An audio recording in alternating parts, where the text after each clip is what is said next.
नमस्कार, बहुत स्वागत है आपका डेली 24 भारत में। मैं हूं आपके साथ अनीता शर्मा। शुरुआत करते हैं देश दुनिया की बड़ी खबरों से।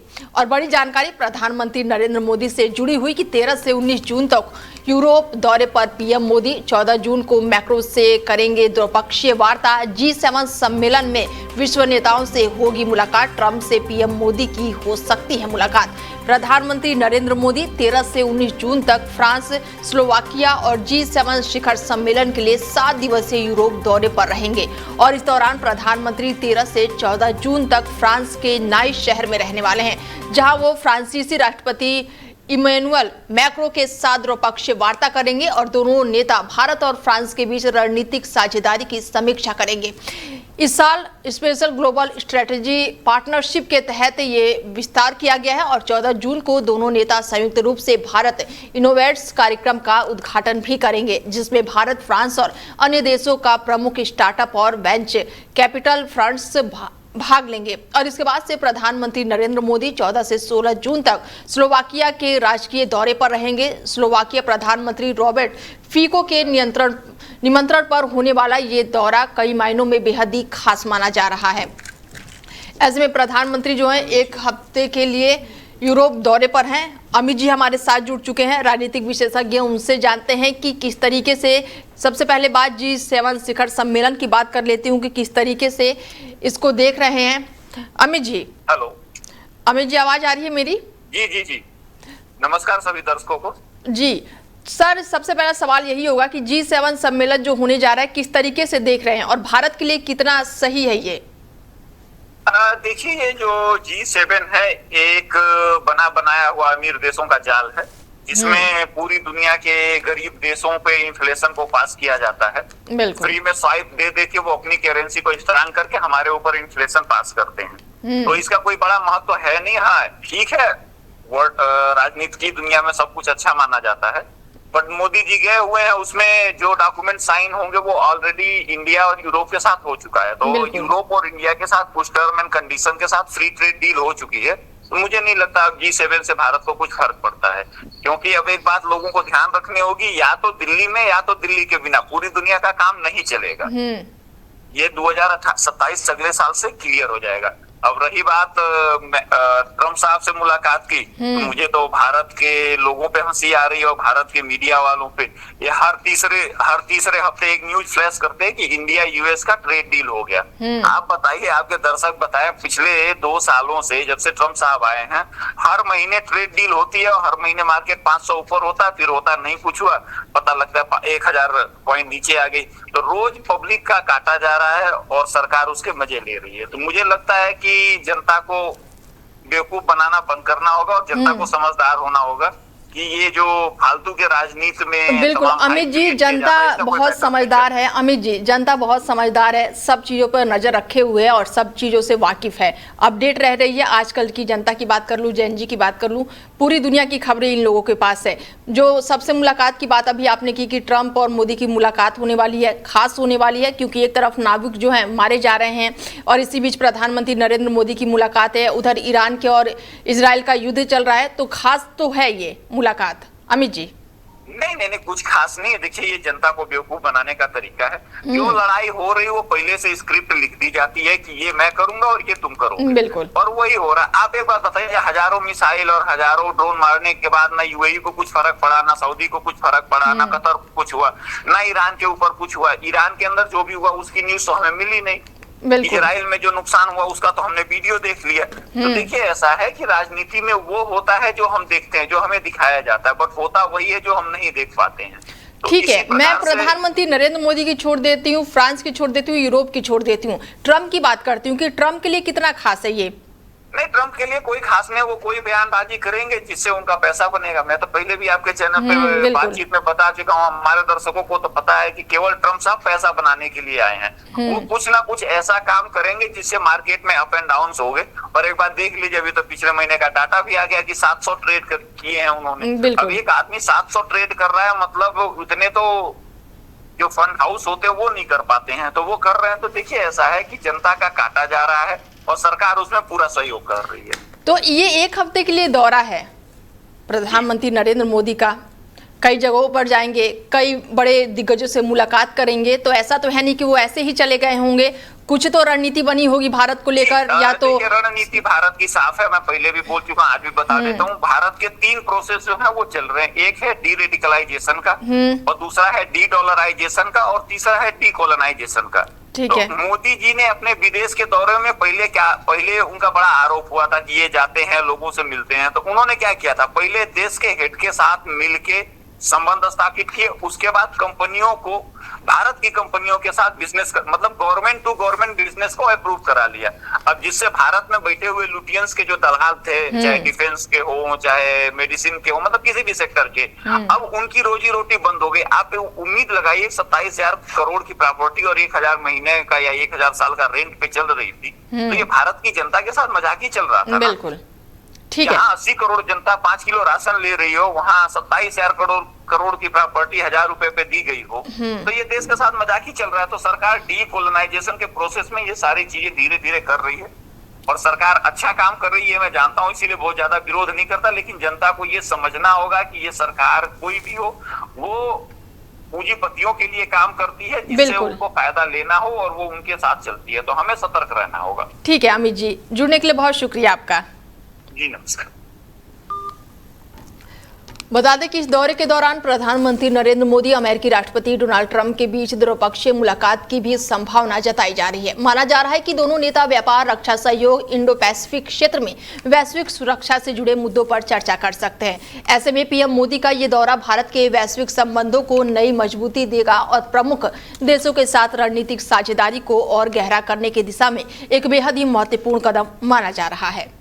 और बड़ी जानकारी बता दें आपको कि अमेरिका ईरान के बीच खत्म होगा युद्ध। बड़ी जानकारी निकलकर सामने आ रही कि पीस डील को लेकर बढ़ी उम्मीदें, और तेहरान के विदेश मंत्री के पोस्ट को ट्रंप ने किया शेयर। ईरानी विदेश मंत्री के सोशल मीडिया ने बढ़ाई हलचल। बड़ी जानकारी दे दें कि अमेरिका और ईरान के बीच कुछ महीने से चल रहे युद्ध के बीच शुक्रवार को बड़ी कामयाबी देखने को मिली है, और ईरान के विदेश मंत्री अब्बास अरघाची ने कहा कि दोनों पक्ष किसी भी समझौते के सबसे करीब है। अमेरिका के राष्ट्रपति डोनाल्ड ट्रंप ने सोशल मीडिया पर उनकी पोस्ट को रीशेयर किया है, और ऐसे में ये बयान तब सामने आया है जब समझौते को लेकर उम्मीदें बढ़ती हुई नजर आई है। अरघाची ने अपने समझौते का जिक्र करते हुए लिखा है कि इस्लामाबाद मेमोरेंडम ऑफ अंडरस्टैंडिंग अब तक के सबसे करीब है, और इसी पोस्ट को अमेरिकी राष्ट्रपति ने रीशेयर किया है।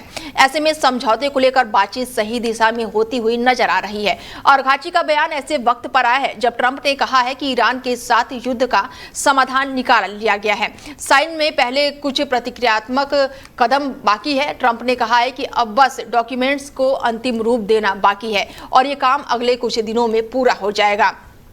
इसके साथ ही अरघाची ने मीडिया संगठनों और एक्सपर्ट से अपील की है कि वो बातचीत पूरी तरह तक समझौते से जुड़ी अटकलों को लगाने से बचे रहें, और ईरान के विदेश मंत्री ने वादा किया है कि प्रक्रिया पूरी होने के बाद से सभी जानकारी सार्वजनिक की जाएगी। इधर ईरान मीडिया ने प्रस्तावित 14 सूत्रीय समझौते का विवरण प्रकाशित किया है। इसी पर ट्रंप ने तीखी प्रतिक्रिया देते हुए गलत तरीके से पेश करने का आरोप भी लगाया है। ट्रंप ने सोशल मीडिया के माध्यम से पोस्ट में उन्होंने लिखा है कि बताई गई बातों का उन शर्तों से कोई लेना देना नहीं है जिन पर लिखित रूप से सहमति बनी थी। और पश्चिम बंगाल से बड़ी जानकारी निकलकर सामने आ रही कि टीएमसी सांसद अभिषेक बैनर्जी के घर जो है वो पुलिस पहुंची है। कोलकाता पुलिस के साथ सेंट्रल फोर्स भी मौजूद है। कालीघाट में अभिषेक के घर पहुंची है सीआईडी की टीम।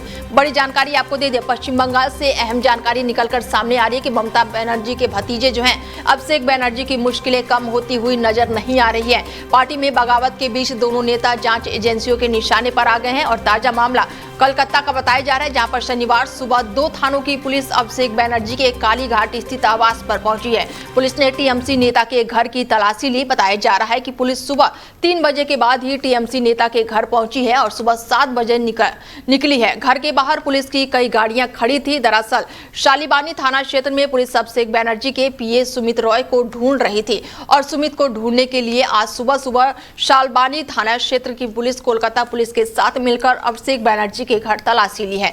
तलाशी के बाद से पुलिस वहां से निकल गई। मामले की सूचना के बाद से पूर्व सीएम ममता बनर्जी भी अभिषेक के घर पहुंची। सूत्रों के मुताबिक ये तलाशी अभियान जो है इस आरोप पर आधारित है कि अभिषेक बनर्जी के पीए सुमित रॉय चुनाव के टिकट देने के नाम पर पैसे लिए थे।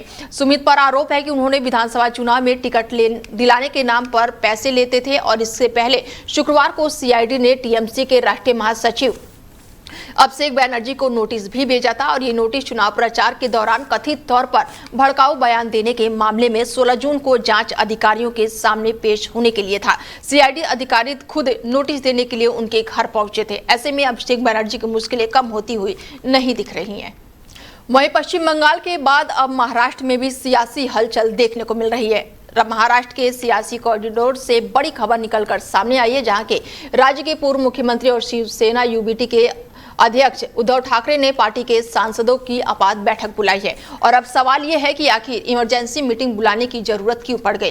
क्या महाराष्ट्र में कुछ बड़ा होने वाला है? बीते सालों में महाराष्ट्र की सियासी घटनाओं ने देश का ध्यान अपनी तरफ खींचा है। उद्धव ने सभी सांसदों को बैठक के लिए मातोश्री में 14 जून को बुलाया है। दरअसल शिवसेना यूबीटी के कुछ सांसदों के उप मुख्यमंत्री एकनाथ शिंदे के संपर्क में होने की खबर लगातार सामने आ रही है और इसी की पृष्ठभूमि में इस बैठक को महत्वपूर्ण माना जा रहा है। सांसद संजय सिंह पिछले बैठकों में अनुपस्थित रहे थे और ऐसे में 14 जून को बैठक में उनकी मौजूदगी पर सभी की नजरें टिकी होंगी। परभाणी लोकसभा सीट से सांसद संजय हरभाऊ की बैठकों में अनुपस्थिति के बाद से ठाकरे गुट ने जिले इकाई में कई संगठनात्मक बदलाव भी किए। वहीं दूसरी तरफ शिंदे गुट के नेता कई बार दावा करते हैं कि ठाकरे गुट के नेता हमारे संपर्क में हैं और इससे पहले हिगोली से सांसद नागेश ने डिप्टी सीएम शिंदे से मुलाकात की थी। नासिक से सांसद राजा भाऊ बाजे ने डिप्टी सीएम के बेटे श्रीकांत शिंदे से मुलाकात की थी। शिरडी से सांसद भाऊ साहेब बागचोर ने भी महाराष्ट्र के मंत्री और शिवसेना नेता उदर सामते से मुलाकात की। इन मुलाकातों की कहीं न कहीं एक तरह से उद्धव ठाकरे की चिंता बढ़ती हुई नजर आ रही है। बता दें कि 2024 के लोकसभा चुनाव में उद्धव ठाकरे की पार्टी ने 9 सीटों पर जीत हासिल की थी और एकनाथ शिंदे की शिवसेना सरकार में रहते हुए भी 7 सीटों पर ही जीत पाई थी। महाराष्ट्र में लोकसभा चुनाव के नतीजे चौंकाने वाले रहे थे, क्योंकि यहां पर एनडीए से ज्यादा विपक्षी दलों के गठबंधन महाविकास आघाड़ी ने सीटें जीती थी। रिपोर्ट के मुताबिक राजनीतिक गलियारों में यह चर्चा जोरों पर है कि महाराष्ट्र में महायुति की विधानसभा चुनाव में बड़ी जीत के बाद से ही उद्धव ठाकरे की पार्टी में असंतोष गहराता जा रहा है और अब यह चर्चा फिर से तेज हो गई है कि पार्टी के कुछ सांसद अलग राह चुन सकते हैं। लोकसभा में शिवसेना यूबीटी के कुल 9 सांसद है और दल बदल कानून से बचने के लिए कम से कम 6 सांसदों को किसी अन्य दल में विलय करना होगा। रिपोर्ट की माने तो अगर ऐसा कोई कदम उठाता है तो उप मुख्यमंत्री एकनाथ शिंदे के नेतृत्व वाली शिवसेना सबसे स्वाभाविक विकल्प हो सकेगी। ऐसे में माना जा रहा है कि शिंदे ने पिछले कुछ सालों में राज्य भर में अपने संगठनात्मक आधार मजबूत किए हैं और कई स्थानीय नेताओं को अपने साथ जोड़ने में सफलता हासिल की है। वहीं दूसरी तरफ उद्धव ठाकरे का प्रभाव अब मुख्य रूप से मुंबई और कुछ शहरी इलाकों तक ही सिमट कर रह गया है। वहीं पश्चिम बंगाल में नगर पालिका भर्ती घोटाले की जांच एक बार फिर से तेज हो गई है। ईडी ने तृणमूल कांग्रेस के विधायक और पूर्व मंत्री मदन मित्रा से जुड़े 60 ठिकानों पर छापेमारी की। बताया जा रहा है कि ये कार्रवाई कथित नगरपालिका भर्ती घोटाले से जुड़े मनी लॉन्ड्रिंग मामले की जांच के तहत की गई है। ईडी की जांच ने कोलकाता और इसके आसपास कई परिसरों में एक साथ तलाशी अभियान भी चलाया। सूत्रों के मुताबिक जांच एजेंसी भर्ती प्रक्रिया में हुई कथित अनियमितताओं और उससे जुड़े वित्तीय लेन देन की पड़ताल कर रही है। इससे पहले भी इस मामले के कई नेताओं और अधिकारियों के खिलाफ कार्रवाई हो चुकी है। हालांकि मदन मित्रा की ओर से इन आरोपों को राजनीतिक प्रतिशोध करार दिया गया है। पश्चिम बंगाल में अगले चुनाव से पहले ही ईडी की इस कार्रवाई ने राज्य की राजनीतिक में एक बार फिर से हलचल बढ़ा दी है। आरएसएस प्रमुख मोहन भागवत आज से 3 दिवसीय केरल के दौरे पर रहने वाले हैं। आरएसएस के शताब्दी समारोह के तहत आयोजित विभिन्न कार्यक्रमों में भाग लेने के लिए वो तिरुवनंतपुरम पहुंचे हैं। अपने दौरे के दौरान मोहन भागवत तिरुवनंतपुरम और त्रिशूर में आयोजित विशेष व्याख्यान कार्यक्रमों को संबोधित करेंगे। 13 जून की शाम 4:30 बजे वो तिरुवनंतपुरम के उदय पैलेस कन्वेंशन सेंटर से आमंत्रित लोगों की सभा को संबोधित करेंगे और इस दौरान श्रोताओं के सवालों का जवाब भी देंगे। वहीं 14 जून को शाम 4:30 बजे त्रिशूर के पुजकल्ला स्थित हयात रिजेंसी में भी इसी तरह के एक कार्यक्रम को आयोजित किया जाएगा, जिसमें मोहन भागवत मौजूद रहेंगे। अपने दौरे के दौरान आरएसएस प्रमुख अमृतपुरी भी जाएंगे, जहां वो आध्यात्मिक गुरु माता अमृतानंदमयी से मुलाकात करेंगे। आरएसएस के शताब्दी वर्ष के अवसर पर आयोजित इन कार्यक्रमों को संगठन के विस्तार और समाज के विभिन्न वर्गों के साथ संवाद की दिशा में बेहद ही महत्वपूर्ण माना जा रहा है। केरल में अपने कार्यक्रम को पूरा करने के बाद से मोहन भागवत 15 जून की सुबह कोच्चि और बेंगलुरु के लिए रवाना होंगे। वहीं यूपी के मुख्यमंत्री योगी आदित्यनाथ शनिवार को वाराणसी स्थित काशी हिंदू विश्वविद्यालय में विज्ञान भारती के 7वें राष्ट्रीय अधिवेशन का उद्घाटन करेंगे। 2 दिवसीय इस सम्मेलन में देश विदेश से करीब 1200 वैज्ञानिक, शोधकर्ता, शिक्षाविद और साथ ही नीति निर्माता हिस्सा लेंगे। विज्ञान भारती और बीएचयू के संयुक्त तत्वाधान में आयोजित इस अधिवेशन में वन हेल्थ, विकास भारत के लिए नेट जीरो और आर्टिफिशियल इंटेलिजेंस एवं एथिक्स जैसे महत्वपूर्ण विषयों पर मंथन किया जाएगा। कार्यक्रम में आयुष मंत्रालय के सचिव वैद्य राजेश भी मौजूद रहेंगे और ऐसे में कई दिग्गज जो है इस समय मौजूद रहेंगे। इसके अलावा नीति आयोग के पूर्व उपाध्यक्ष डॉक्टर राजीव कुमार और राष्ट्रीय स्वयंसेवक संघ के सह सरकारवाहक डॉक्टर कृष्ण गोपाल भी सम्मेलन को संबोधित करेंगे। माना जा रहा है कि अधिवेशन विज्ञान, प्रौद्योगिकी और साथ ही नवाचार के क्षेत्र में भारत की क्षमताओं को मजबूत करने और विकसित भारत के लक्ष्य को आगे बढ़ाने की दिशा में अहम भूमिका निभाएगा। वहीं ओडिशा सरकार ने राज्य की सांस्कृतिक और भाषाई पहचान को मजबूत करने की दिशा में एक बड़ा कदम उठाया है। मुख्यमंत्री मोहन चरण मांझी की अध्यक्षता में हुई कैबिनेट बैठक में राज्य के 26 जिलों के 64 स्थानों को अंग्रेजी नाम की वर्तनी बदलाव के प्रस्ताव को मंजूरी दे दी है। सरकार का कहना है कि कई जगहों का अंग्रेजी नाम ब्रिटिश काल में बदले गए थे, जो कि ओडिशा उच्चारण और परंपरा के अनुरूप नहीं है। ऐसे में अब इन जगहों के नामों को उनकी मूल ओडिशा ध्वनि और पहचान के अनुसार संशोधित किया जाएगा। उदाहरण के तौर पर बालसोरा को बालेश्वर और साथ ही ओल्ला के आली के नाम से लिखा जाएगा। और इस प्रस्ताव के पीछे सरकार का उद्देश्य ओडिशा भाषा, सांस्कृतिक और ऐतिहासिक विरासत को संरक्षित करना बताया जा रहा है। कैबिनेट की मंजूरी के बाद से राज्य सरकार, केंद्र सरकार और संबंधित एजेंसियों को अधिकारित रिकॉर्ड भी और नक्शों के साथ उसको बदला जाएगा। इस फैसले के ओडिशा की सांस्कृतिक पहचान को मजबूत करने की दिशा में एक महत्वपूर्ण कदम माना जा रहा है। वहीं मध्य प्रदेश के इंदौर में हुए दर्दनाक सड़क हादसे में केंद्रीय रक्षा मंत्री राजनाथ सिंह के रिश्तेदार प्रभात सिंह की मौत हो गई है। यह हादसा शिप्रा थाना क्षेत्र में उस समय हुई है जब प्रभात सिंह अपने दोस्तों के साथ देवास से इंदौर लौट रहे थे। बताया जा रहा है कि रास्ते में किसी कारणवश उनकी कार रुकी और जैसे ही वो दोबारा कार में बैठने जा रहे थे, तभी पीछे से तेज रफ्तार बस ने उन्हें जोरदार टक्कर मार दी। हादसे में प्रभात सिंह को गंभीर चोटें आई और उन्हें तत्काल अस्पताल ले जाया गया, जहां डॉक्टरों ने उन्हें मृत घोषित कर दिया। इस दुर्घटना में कार में सवार उनके 3 साथी भी घायल हुए हैं, जिनका इलाज जारी है। हादसे के बाद से बस चालक मौके से फरार हो गया है, लेकिन पुलिस ने तत्काल कार्रवाई करते हुए उसे गिरफ्तार कर लिया है। पुलिस मामले की जांच कर रही है और दुर्घटना के कारणों का पता लगाया जा रहा है। प्रभात सिंह यूपी के बलिया जिले के रहने वाले थे और उनकी मौत की खबर से परिवार में शोक की लहर है। वहीं इस घटना के बाद से राजनीतिक और सामाजिक क्षेत्र में शोक व्यक्त किया जा रहा है। निशानेबाजी में दिग्गज जसपाल राणा का अंतिम संस्कार आज वाराणसी में किया जाएगा। उनका पार्थिव शरीर देहरादून से चार्टर्ड प्लेन से वाराणसी ले जाया जा रहा है।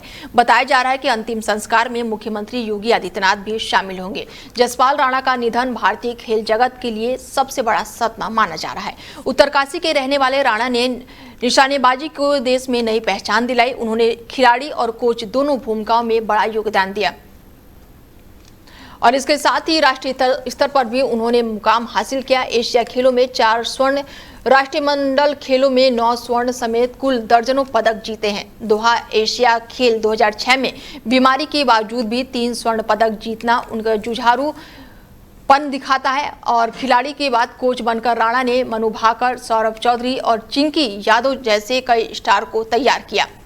को पेरिस ओलंपिक सफलता को उनकी कोचिंग विरासत का बड़ा प्रमाण माना जा रहा है। उन्होंने हमेशा युवा निशानेबाजों को बेहतर प्रदर्शन के लिए प्रेरित किया।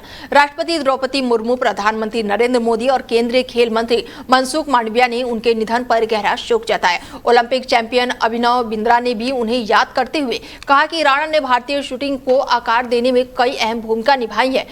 NRAI के अध्यक्ष कलिकेश सिंह ने सिंहदेव ने कहा कि पूरे निशानेबाज समुदाय इस खबर से स्तब्ध है। जसपाल राणा का जाना सिर्फ एक खिलाड़ी का जाना नहीं बल्कि भारतीय खेल इतिहास के एक सुनहरे अध्याय का समापन है। उनकी याद और उपलब्धियां आने वाले पीढ़ी को हमेशा प्रेरणा देती रहेगी।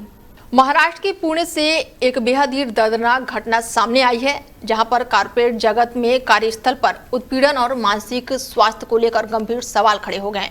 टाटा कंसल्टेंसी सर्विसेज यानी कि TCS के 48 साल के कर्मचारी अमित ने कथित तौर पर आत्महत्या कर लिया। माना जा रहा है कि सुसाइड नोट में उन्होंने कार्यस्थल पर लगातार अपमान और उत्पीड़न का आरोप लगाया है।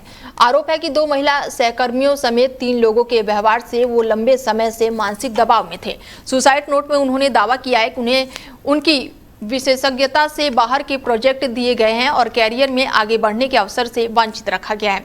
मृतक के बेटे की शिकायत के आधार पर पुलिस ने आत्महत्या के लिए उकसाने का मामला दर्ज कर लिया है और जांच शुरू कर दी है। फिलहाल किसी की गिरफ्तारी नहीं हुई है। वहीं TCS की ओर से कहा गया है कि कंपनी ने आरोपों का संज्ञान लिया है और तथ्यों की जाँच की जा रही है। इस घटना से एक बार फिर से कार्यस्थल का माहौल, कर्मचारियों के मानसिक व्यवहार और कॉर्पोरेट संस्कृति को लेकर बहस छिड़ गई है।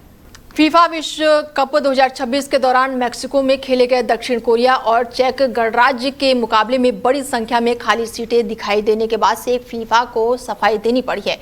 टीवी प्रसारण में स्टेडियम के कई हिस्से खाली नजर आने के बाद से सोशल मीडिया पर टिकटों की उचित कीमतें और दर्शकों की कमी मौजूदगी के लेकर सवाल उठने लगे। हालांकि फीफा ने इन आरोपों को खारिज करते हुए कहा है कि स्टेडियम में अधिकारित तौर पर 44,000 से ज्यादा दर्शक मौजूद थे और कई प्रशंसक अपनी सीटों पर बैठने के बजाय कॉर्नर्स और अन्य हिस्सों में खड़े होकर मैच का आनंद ले रहे थे। फीफा का कहना है कि दर्शकों की संख्या टिकट स्कैन के आधार पर तय की जाती है, न कि केवल कैमरे में दिखाई देने वाली सीटों के आधार पर। दूसरी ओर कई फुटबॉल प्रशंसकों और विशेषज्ञों का मानना है कि टिकटों की बढ़ती कीमतें भी कम उपस्थिति की एक बड़ी वजह हो सकती है। ऐसे में विश्व कप की शुरुआत चरण में खाली सीटों की तस्वीरों ने फीफा की टिकट नीति और आयोजन व्यवस्था को लेकर नई बहस छेड़ दी है। उत्तर भारत के लोगों को भीषण गर्मी से बड़ी राहत मिलने वाली है। भारतीय मौसम विभाग यानी कि IMD ने दिल्ली, उत्तर प्रदेश, बिहार, पंजाब, हरियाणा, हिमाचल प्रदेश, उत्तराखंड, जम्मू कश्मीर और राजस्थान समेत कई राज्यों में बारिश, आंधी और गरज चमक का अलर्ट जारी किया है। मौसम विभाग के मुताबिक अगले कुछ घंटों और दिनों में कई इलाकों में तेज हवाओं के साथ बारिश की संभावना है, जिसकी रफ्तार 60 से 80 किलोमीटर प्रति घंटे तक पहुंच सकती है। पश्चिम विक्षोभ के प्रभाव के कारण उत्तर पश्चिमी भारत में मौसम का मिजाज बदला हुआ है और कई राज्यों में प्री मानसून गतिविधियां तेज हो गई है। मौसम विभाग का कहना है कि इस बदलाव से तापमान में गिरावट आएगी और लोगों को गर्मी से राहत मिलेगी। हालांकि तेज हवाओं और बिजली गिरने की आशंका को देखते हुए लोगों को सतर्क रहने की खबर मौसम के दौरान सुरक्षित स्थानों पर रहने की सलाह दी गई है। वहीं किसान और यात्रियों को भी मौसम विभाग को ताजा चेतावनी पर नजर बनाए रखने को कहा गया है। फिलहाल बुलेटिन में मेरे साथ इतना ही। दीजिए इजाजत। नमस्कार।